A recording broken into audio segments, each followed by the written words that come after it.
أنواع من المعاقين يأتون إلى بيتي يوميا، وكنبقى كنشوف. انتم كتكلموا على الإعاقة اللي خصها الإدماج.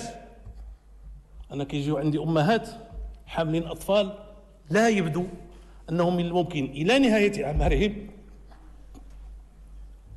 يكون عندهم حل، وكاين اللي عندها واحد وكاين اللي عندها أكثر من واحد، ولد ولا بنت، وكاين اللي هرب له الأب ولا الأم. بالإضافة الله يجزيكم بخير، أنا بغيت تجد التصفيقات. بغيتيو نقول لكم الحقيقة، أنا أعترف أمامكم أن هذا المجال هذا ما تلزمونيش نقول لكم واش المعاقين ما جاو اتجهت هذه الحكومة. المعاقين راهما منذ خلق الله الكون وهما كاينين، ومن الاستقلال إلى الآن الدولة ماشي ما عملات والو، عملات وعملات وعملات.